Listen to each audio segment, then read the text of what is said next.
first question, the person is left, Manjeet Kriplani. But here's what she asked. She says, why blame the corporations? I presume that's directed at you. What about the state? And what about mining permissions that allows this kind of exploitation? Who's going to hold that accountable? When are we going to actually hold the state fully accountable for its actions? I would not at all, single out the corporation in this. I would definitely include the state in this. And the great irony of it in countries like India, and I'm saying countries like India because unfortunately in South Asia and in the region and globally, the record of what in the cliche phrase of the business politics nexus is unfortunately true. The state is absolutely liable.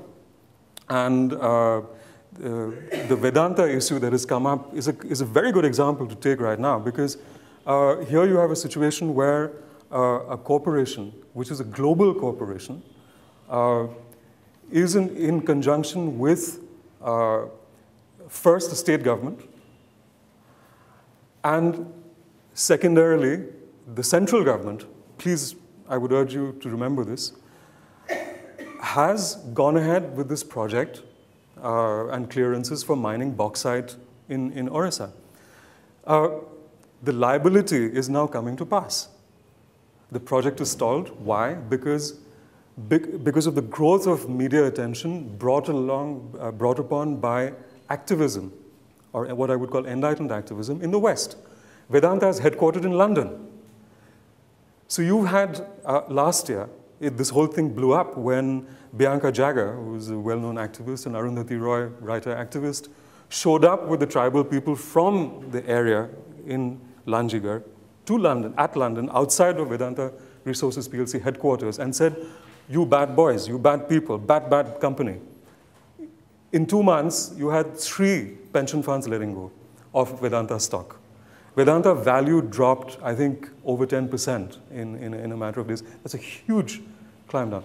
It is easier to make a corporation accountable through these gestures of activism, even financial liability, because increasingly a global corporation like Nike got a lot of bad press because of the sweatshops in Southeast Asia some years ago.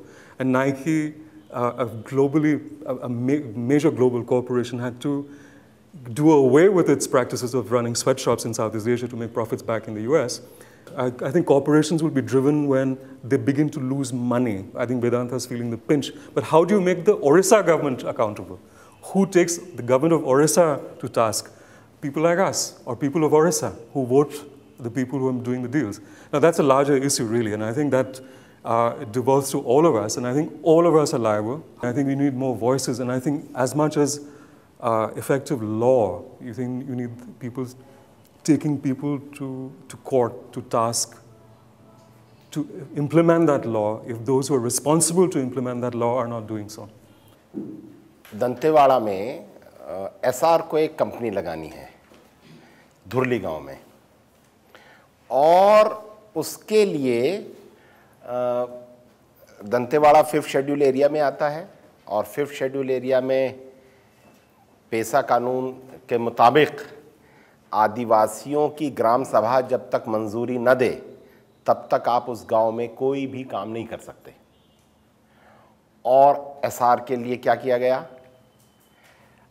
Dhurli गांव में CRPF भर गई। जिस दिन वो ग्राम सभा declare की गई, हर आदिवासी के घर के बाहर सीआरपीएफ के 8-10 जवान खड़े थे।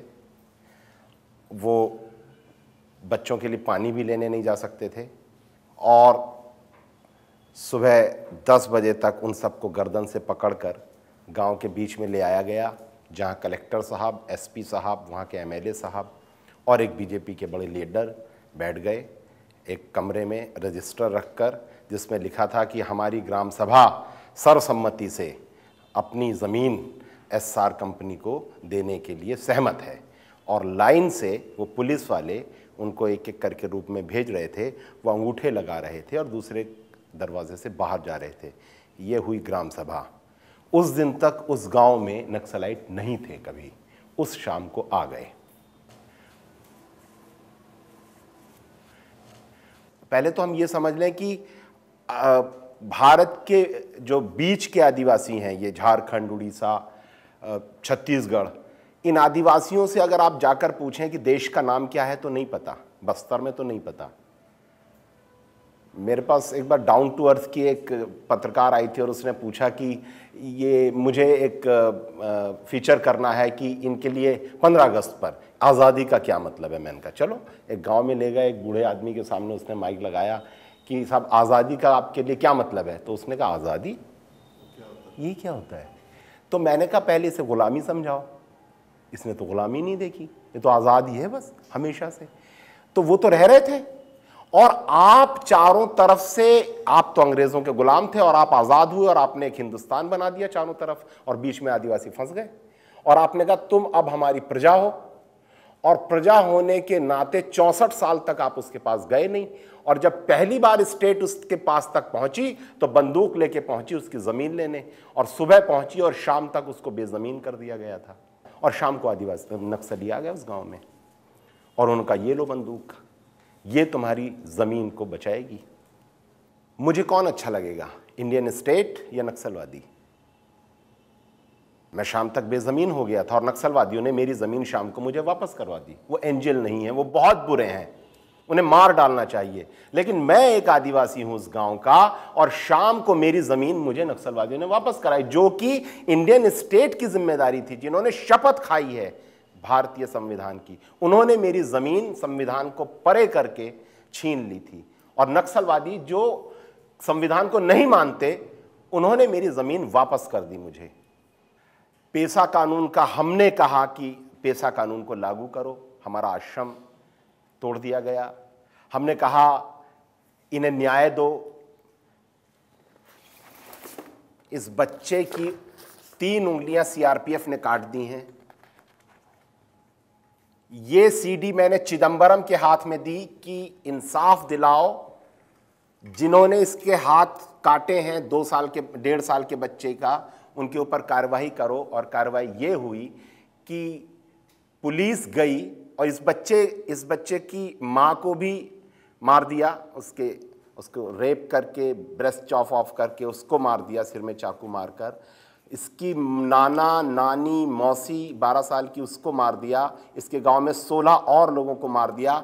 ये सीडी मैंने चिदंबरम के हाथ में दी और उसके बाद चिदंबरम साहब ने ये कार्रवाई की कि ये बच्चे को पुलिस भेजकर उठवा लिया। इसकी माँ नहीं है, मर गई है। ये बच्चा आखिरी सूचना मिलने तक पुलिस की कस्टडी में है। देश का होम मिनिस्टर अगर ये करेगा, किस लिए? इसके गांव पर क्यों हमला किया गया था? ये नक्सलाइट है इसलिए? नहीं, जमीन चाहिए कॉरपोरेट्स के लिए। अगर देश का होम मिनिस्टर कॉरपोरेट्स के लिए काम करेगा, देश की सरकार कॉरपोरेट्स के लिए अपने देश के बच्चों के हाथ काट डालेगी और देश का मीडिया उसको लिखेगा नहीं और जुडिशरी उसको इंसाफ नहीं देगी, तो ये देश की सरकार, ये देश की मीडिया, ये देश का इंटेलेक्चुअल्स और देश का मिडिल क्लास अगर इन चीज़ों के लिए नहीं है और हम सब सिर्फ हमारे पैसे को बढ़ाते जाने को डेवलपमेंट कहते हैं और सारी सरकार हमारे लिए उसके लिए काम करेगी, तो आपको ये युद्ध आपके दरवाजे तक पहुंचने वाला है, आप भी नहीं बचेंगे। I have a question to you specifically because in our part of country the violence reasons are different. So my objective is that how are you going to contribute to resolve this issue? That is important.